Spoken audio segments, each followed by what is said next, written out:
Les énigmes du passé nous entourent de toutes parts, mais dans le tourbillon de notre vie quotidienne, nous leur prêtons rarement attention. De nombreux événements incroyables qui ont déterminé le cours de l'histoire restent souvent dissimulés derrière un épais voile de secrets ou de distorsions délibérées.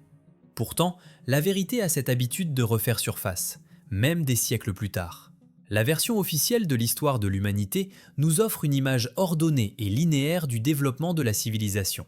Mais il suffit de regarder d'un peu plus près en rejetant les dogmes habituels pour que de profondes fissures commencent à apparaître dans cette fondation inébranlable. Nous sommes habitués à accepter sur parole ce qui est écrit dans les manuels scolaires, et nous posons rarement les questions qui fâchent en passant devant des monuments architecturaux majestueux qui gardent silencieusement leurs secrets. Beaucoup de gens ne réfléchissent tout simplement pas à la nature de ce qu'ils voient chaque jour. Nous nous promenons dans les centres historiques des vieilles villes, notre regard glissant sur des colonnes de granit géantes, des maçonneries parfaites sans joint et des solutions d'ingénierie complexes, sans même essayer de comparer ce que nous voyons avec le niveau de développement que les historiens attribuent avec insistance à cette époque. On nous répète que ces chefs-d'œuvre architecturaux ont été créés à une époque où le principal moyen de transport était la charrette à cheval, où l'éclairage était fourni par des bougies et où les principaux outils de construction restaient le ciseau primitif, le marteau et la force physique de milliers d'ouvriers. Mais en regardant les quais monolithiques et les portiques antiques, un sentiment persistant de dissonance cognitive surgit. Était-il vraiment possible de construire tout cela avec seulement des technologies primitives ?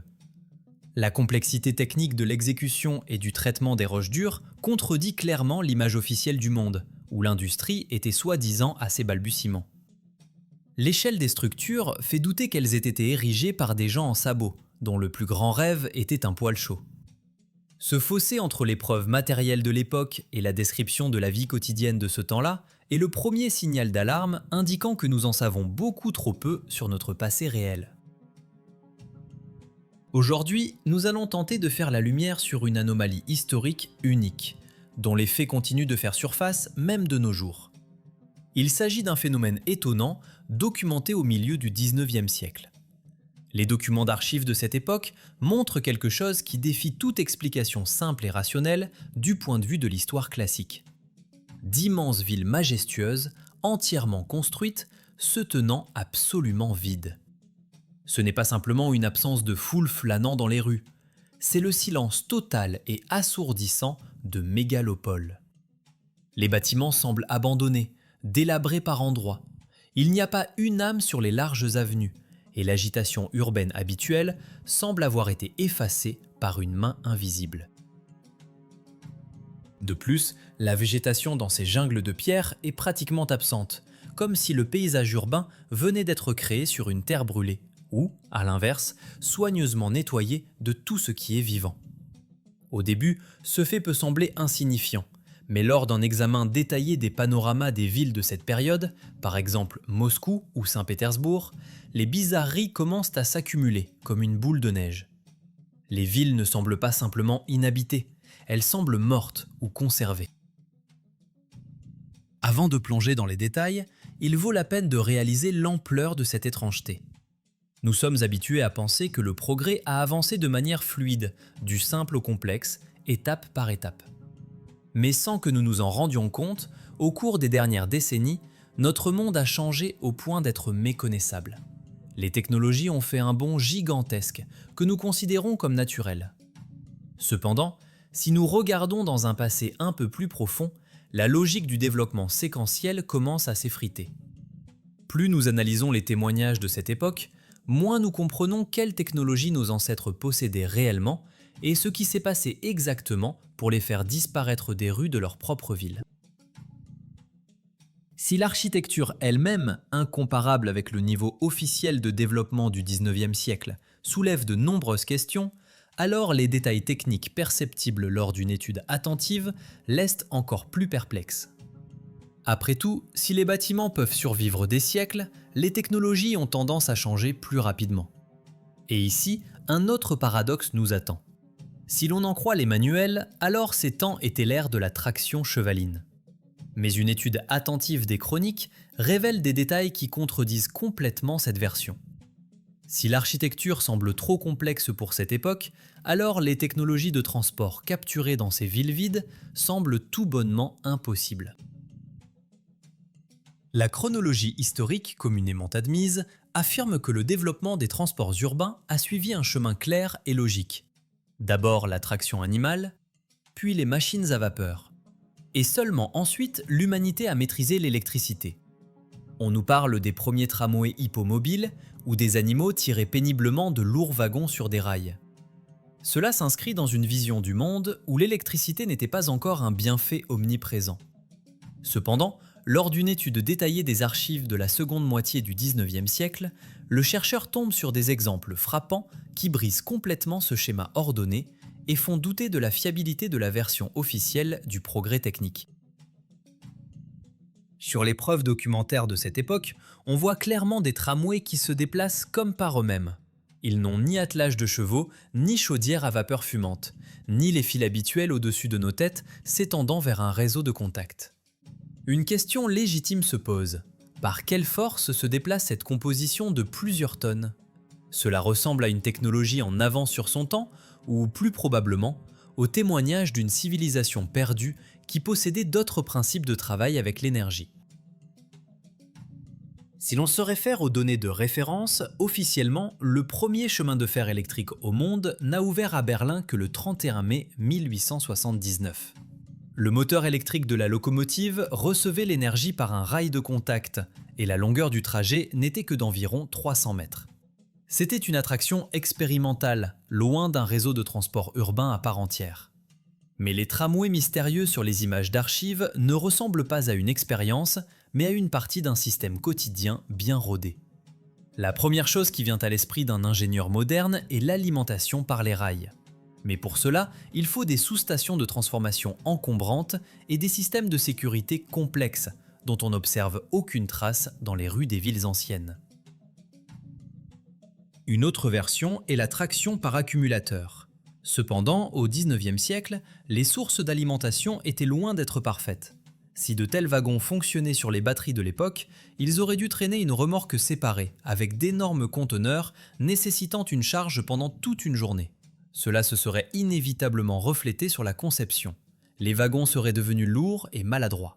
Mais nous voyons des structures légères et élégantes sur roues, non encombrées, circulant librement dans les rues. Le plus étonnant se produit de plus loin sur l'échelle temporelle. Il se produit dans l'histoire un vide inexplicable, et l'ère des tramways à chevaux arrive. Il en résulte une image absurde d'une évolution à l'envers. D'abord, le transport roulait de manière autonome, en utilisant une énergie propre qui nous est inconnue. Puis les gens ont soudainement inventé un moyen plus primitif, atteler des chevaux à des wagons. Il est difficile d'imaginer qu'une civilisation renonce volontairement à une technologie pratique au profit d'une méthode obsolète et sale. À moins qu'une catastrophe mondiale ne se soit produite, rejetant le développement en arrière et forçant l'oubli des principes de fonctionnement des anciens mécanismes. Le tramway à chevaux remplaçant la traction électrique ne ressemble pas à un progrès, mais à une mesure forcée de survivants tentant d'utiliser les restes d'une infrastructure passée dont ils ne comprennent plus le sens. Une confirmation indirecte de l'existence d'autres technologies est fournie par d'étranges poteaux capturés dans les centres-villes, par exemple à Saint-Pétersbourg. Ces structures ressemblent peu aux lampadaires habituels ou aux supports de lignes électriques. Ils ressemblent à des dispositifs techniques complexes, peut-être des éléments de transmission d'énergie sans fil ou d'électricité atmosphérique, dont le principe de fonctionnement est aujourd'hui perdu. Avec le temps, ces artefacts mystérieux ont disparu des rues, laissant place à des fils primitifs et des lampes à kérosène, puis aux tramways avec réseau de contact que nous connaissons. Cependant, si le niveau technologique était si élevé qu'il permettait la création de transports autonomes et, probablement, l'utilisation d'énergie libre, alors où sont passés les créateurs de cette splendeur ? La perfection technique implique la présence d'une société développée, d'ingénieurs, d'ouvriers, de passagers. Mais sur les images documentaires capturant ces mécanismes étonnants, règne un silence effrayant et non naturel. La technique est là, les rails sont posés, les bâtiments majestueux sont debout, mais autour, pas une âme. Des villes qui semblaient posséder les technologies du futur paraissent totalement dépeuplées. Cela nous amène à un mystère encore plus sombre. Qu'est-ce qui a pu forcer la population de mégalopoles entières à disparaître, laissant leurs maisons et leurs machines totalement intactes? En se plongeant dans l'étude des matériaux d'archives du milieu du 19e siècle, le chercheur se heurte inévitablement à un phénomène qui provoque non seulement la perplexité, mais un véritable frisson dans le dos. C'est le phénomène des villes vides. Si l'on rejette le regard superficiel et que l'on effectue une analyse visuelle détaillée des clichés panoramiques de Moscou et de Saint-Pétersbourg de cette période, une image se révèle, totalement inhabituelle pour des capitales impériales animées. L'anomalie principale et la plus évidente, qui saute aux yeux sur des centaines de photographies de diverses sources, est l'absence totale de gens. Les rues qui, en toute logique, devraient bouillonner de vie, apparaissent devant nous absolument désertes. Ce n'est pas simplement l'heure calme de la sieste ou un petit matin de week-end, c'est un vide. D'immenses avenues, des places monumentales et des quais semblent avoir vu toute leur population s'évaporer soudainement, laissant l'infrastructure urbaine en parfait état. La grandeur de l'architecture sur ce fond ne fait que renforcer le sentiment oppressant d'abandon. La ville se transforme en un décor géant, habilement exécuté, où les acteurs ne sont pas encore entrés en scène, ou pire, l'ont quitté pour toujours. Cela se manifeste particulièrement clairement dans l'absence de ce qu'on appelle le bruit de fond de la vie. Dans toute ville habitée du 19e siècle, où le chauffage se faisait au poêle et l'industrie fonctionnait au charbon et au bois, de la fumée devrait inévitablement s'élever au-dessus des toits. Des centaines de milliers de cheminées devraient rejeter dans le ciel des produits de combustion. Après tout, les gens doivent cuisiner, chauffer l'eau, chauffer d'immenses maisons en pierre dans un climat rigoureux. Cependant, sur les panoramas, le ciel est cristallin et les cheminées ressemblent à des éléments décoratifs. Il n'y a pas le moindre indice de four, de chaufferie ou d'usine en fonctionnement. La ville semble débranchée et privée de son cœur thermique. Si l'on regarde dans les quartiers résidentiels, les bizarreries continuent. Les fenêtres sont les yeux d'une maison et elles peuvent en dire long sur ses habitants. Mais ici, nous voyons des volets hermétiquement clos ou des trous sombres à la place des vitres. Les éléments habituels du quotidien, comme les rideaux, les voilages, les fleurs en pot sur les rebords de fenêtres sont absents.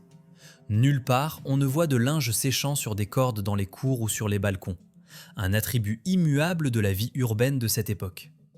Il n'y a pas de vêtements sortis pour être aérés, pas de tapis que l'on bat dans la rue. Tout semble stérile et inhabité. Les rues sont également dépourvues des participants habituels de la circulation. Où sont les nombreux cochers attendant des passagers? Où sont les charrettes de marchandises, les conducteurs d'attelage, les porteurs d'eau? Où sont les vendeurs de rue, les crieurs de journaux, les agents de police? Les animaux sont totalement absents. Il n'y a ni chiens errants, ni chats, ni chevaux, ni même d'oiseaux sur les places. À Moscou, qui était historiquement célèbre pour son envergure marchande, sur les clichés panoramiques d'immenses halles commerciales, on peut trouver tout au plus 3 ou 4 enseignes. Des centaines de magasins, banques et institutions se tiennent sans signe distinctif. On a l'impression tenace que la ville vient soit d'être construite et attend d'être peuplée, soit qu'elle a été hâtivement abandonnée et que toutes les traces d'activité vitale ont été effacées. Parfois, on rencontre des bâtiments qui n'ont pas de toit, ce qui renforce encore le sentiment d'inachèvement ou d'abandon.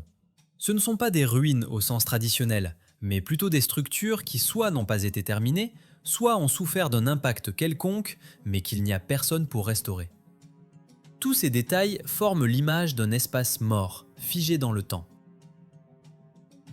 Bien sûr, dès que de tels faits deviennent un sujet de discussion, les sceptiques avancent instantanément l'argument le plus populaire et semble-t-il indestructible.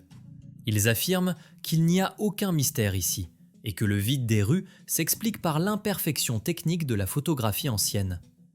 Il est question du fameux temps d'exposition long, à cause duquel les objets en mouvement n'auraient soi-disant tout simplement pas le temps de s'imprimer sur la plaque photographique et disparaîtraient, se transformant en fantômes invisibles.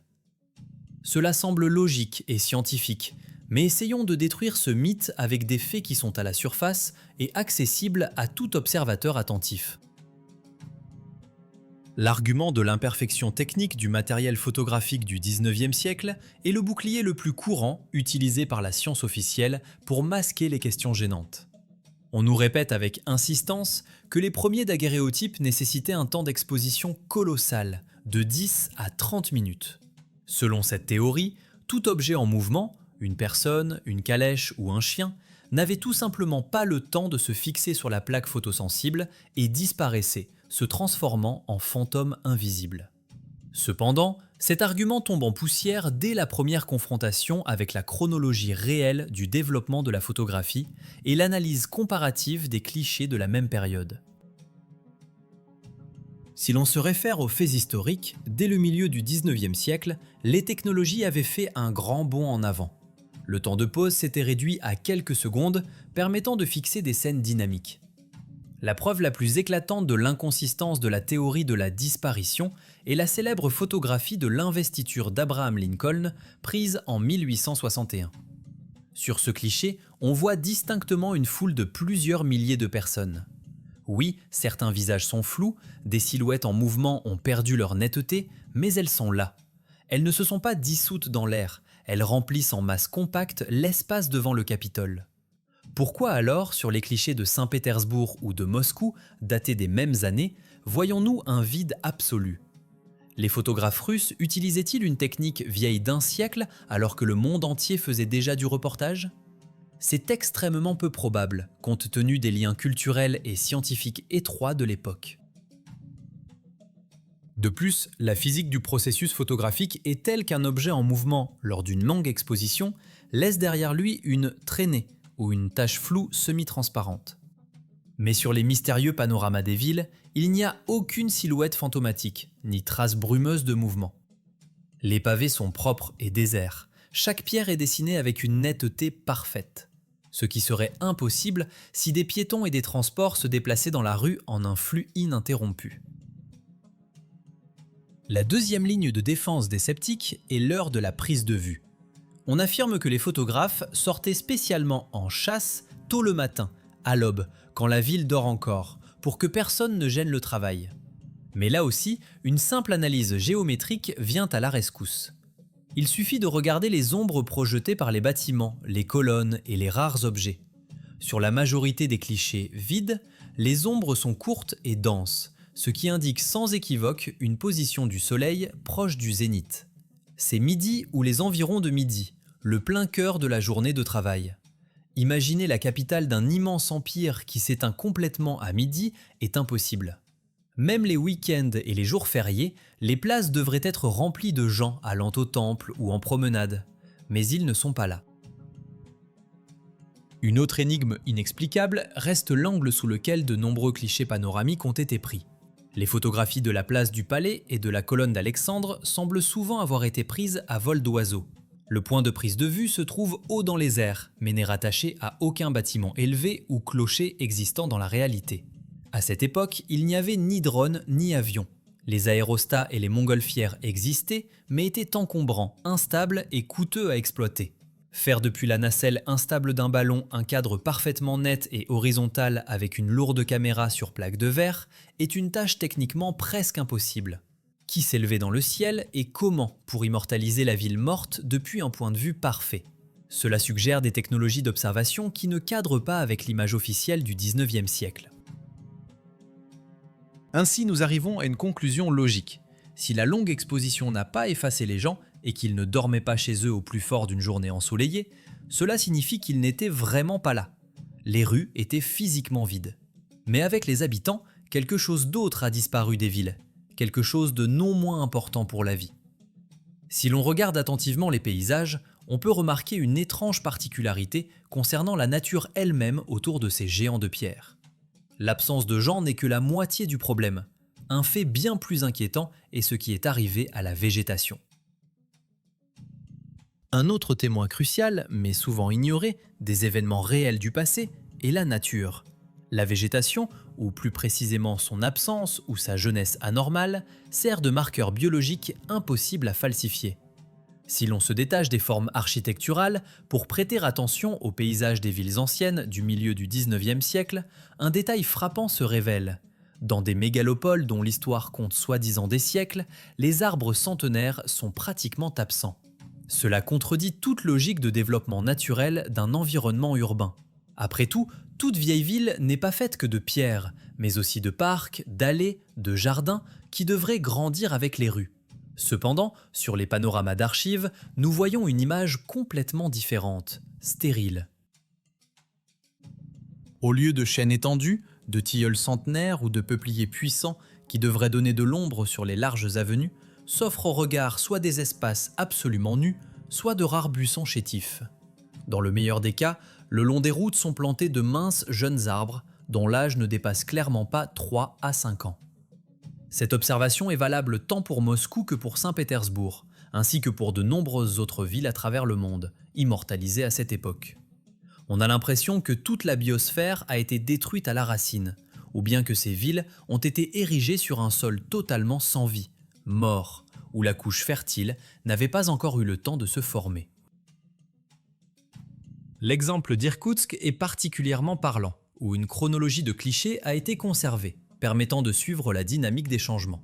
Sur les photographies les plus anciennes, datant des années 50 du 19e siècle, la ville apparaît comme une carcasse de pierre au milieu du désert.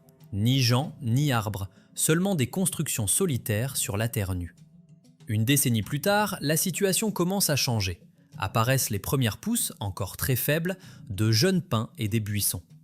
La végétation commence timidement à s'emparer de l'espace, comme si la nature se remettait d'un cataclysme global quelconque qui a effacé de la surface de la Terre toute la flore. Et ce n'est que quelques décennies plus tard que la quantité de verdure et sa taille arrivent à correspondre à ce que nous avons l'habitude de considérer comme la norme. Ce phénomène de jeunes forêts dans les vieilles villes suggère que les territoires ont subi un nettoyage total. Il est difficile d'imaginer que les maires ou les architectes aient abattu massivement tous les arbres adultes par caprice, laissant les rues sous un soleil brûlant sans une seule source d'ombre. Un scénario plus probable semble être celui où les villes ont été soit déterrées de sous une couche de terre apportée par une catastrophe, soit restaurées après un événement ayant détruit tout ce qui vivait. La cathédrale Saint-Isaac, se dressant au milieu d'un champ dépourvu même d'herbe, ressemble dans ce contexte non pas à un monument au triomphe de l'art, mais à un artefact survivant sur un lieu de sinistre. Le paysage ressemble à ce qui viendrait d'être créé dans un éditeur informatique à partir de zéro. Les bâtiments sont placés, les textures appliquées, mais on n'a pas encore eu le temps d'ajouter les objets naturels. Le sol semble tassé, anormalement plat et vide. Cet état de tabula rasa, de table rase, provoque un sentiment d'inquiétude. La ville est là, l'infrastructure est prête, mais il n'y a pas encore de vie, au sens biologique du terme, en elle. Avec le temps, des changements commencent à se produire sur ces rues sans vie. La nature reprend ses droits. À travers les pavés perce l'herbe, les allées plantées commencent à prendre des forces.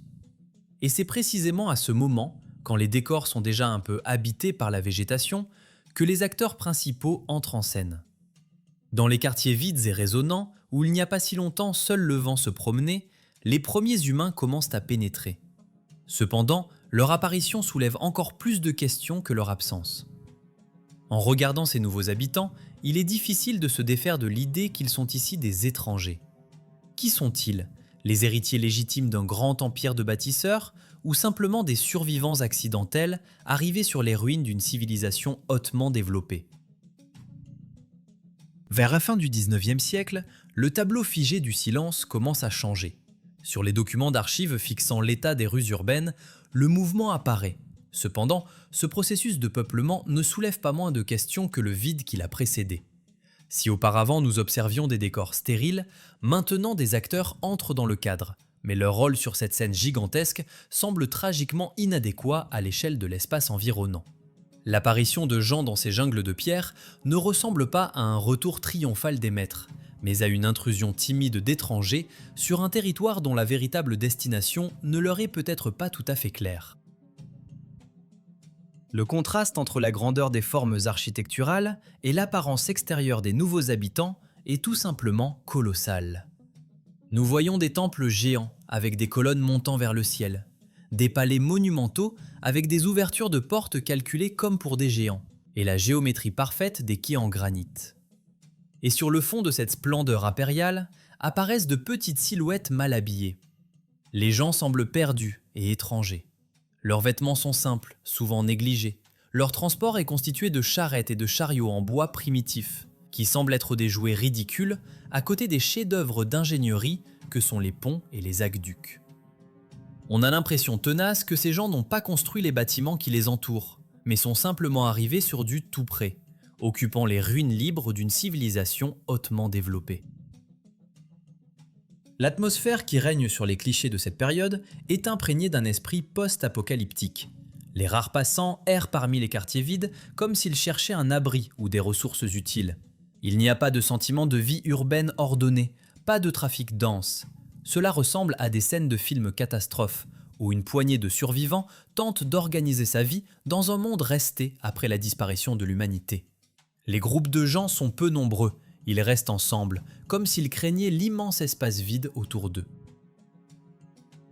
L'état de certains édifices emblématiques dans cette période de transition est particulièrement révélateur.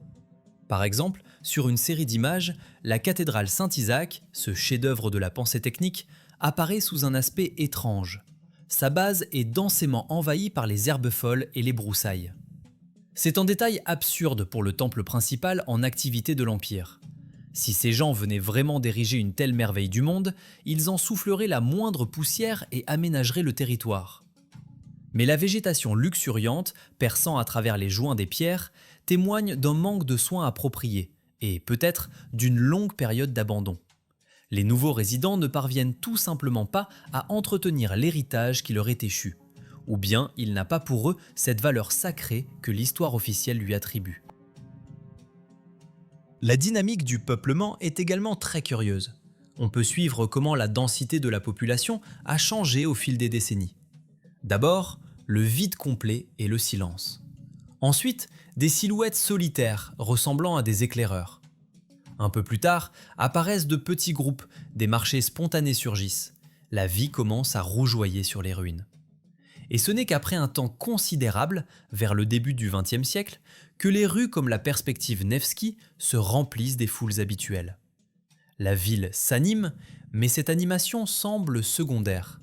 Comme si dans un mécanisme immense et complexe, qui a longtemps été éteint, on avait lâché des fourmis et qu'elles avaient commencé à habiter ces engrenages, sans comprendre le principe de fonctionnement de toute la machine. Ce peuplement progressif, par vagues, fait penser à une migration planifiée ou à un programme de réinstallation sur des territoires libérés. Les villes se tenaient prêtes, attendant de nouveaux locataires. L'infrastructure, calculée pour des millions, en a d'abord accueilli des centaines, puis des milliers, jusqu'à ce que la capacité démographique soit remplie. Mais l'idée même que l'on puisse arriver dans une mégalopole prête, vide, et simplement commencer à y vivre, semble fantastique et impossible du point de vue de la logique de développement de la société à laquelle nous sommes habitués. Cependant, avant de rejeter cette version comme une fiction, il vaut la peine de regarder autour de soi. Après tout, un tel scénario n'est pas un phénomène unique d'un passé lointain. Il a des parallèles effrayants aussi dans notre réalité moderne. Cette image apparemment fantastique, où des gens arrivent dans des mégalopoles déjà prêtes mais absolument vides, cesse de l'être si l'on regarde les processus qui se déroulent dans le monde moderne. L'histoire a tendance à se répéter, et parfois, les réponses aux énigmes du passé ne se trouvent pas dans des archives poussiéreuses, mais dans les bulletins d'information d'aujourd'hui. À notre époque, il existe un phénomène clairement documenté appelé « ville fantôme », qui aide à faire la lumière sur les événements mystérieux du XIXe siècle. Ce phénomène se manifeste le plus clairement dans les pays économiquement développés, en particulier en Chine, où sont réalisés des projets de construction grandioses devançant les besoins démographiques de plusieurs décennies. Les grandes entreprises modernes et les États érigent des quartiers entiers et même de nouvelles villes pour la croissance.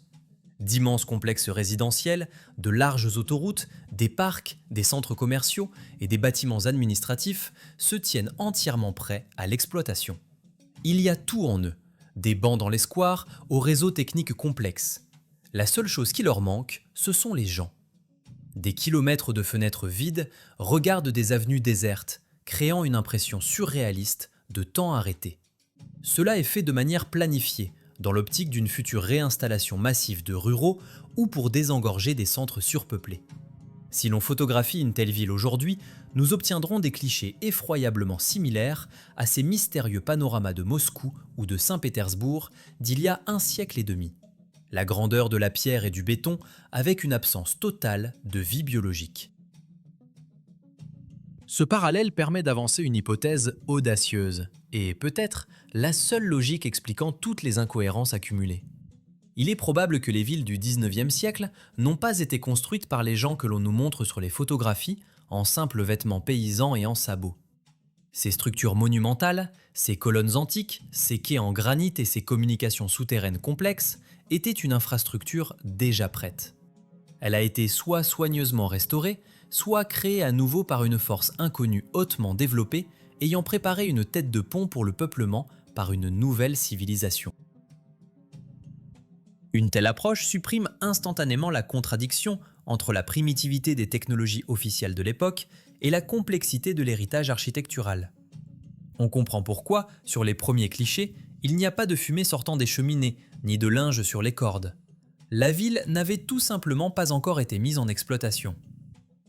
Cela explique aussi l'absence de vieux arbres.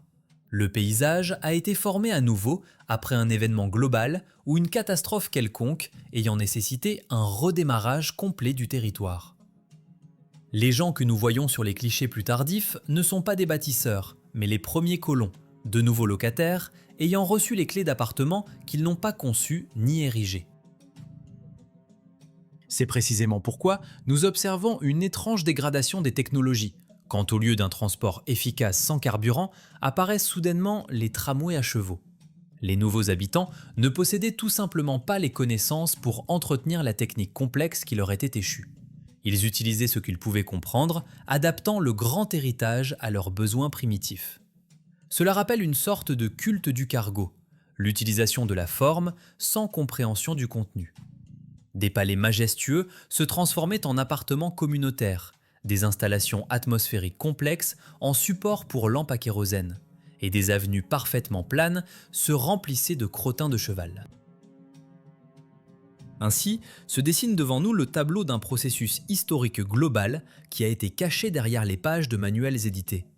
Nous avons l'habitude d'être fiers de ce que nos ancêtres ont construit, mais les faits indiquent inexorablement que nous ne sommes peut-être que des locataires dans une maison étrangère. Nous vivons entre des murs dont les technologies d'érection font encore débat parmi les ingénieurs. Nous marchons dans des rues dont la planification frappe par sa précision mathématique. Nous utilisons les restes d'une infrastructure dont la véritable destination était peut-être tout autre. Tout cet ensemble de données, des tramways étranges et des rues vides à la jeune végétation et aux gens perdus sur fond de ruines cyclopéennes, s'assemble en un puzzle unique. C'est l'histoire de la façon dont une civilisation en a remplacé une autre, prenant sa place sur une fondation prête. Et en regardant aujourd'hui les flèches des vieilles cathédrales ou en descendant dans les entrailles de granit du métro, il vaut la peine de se poser une question simple, mais qui donne le frisson. Dont occupons-nous réellement l'héritage ? Et où ont disparu les véritables maîtres de ce monde de pierre ?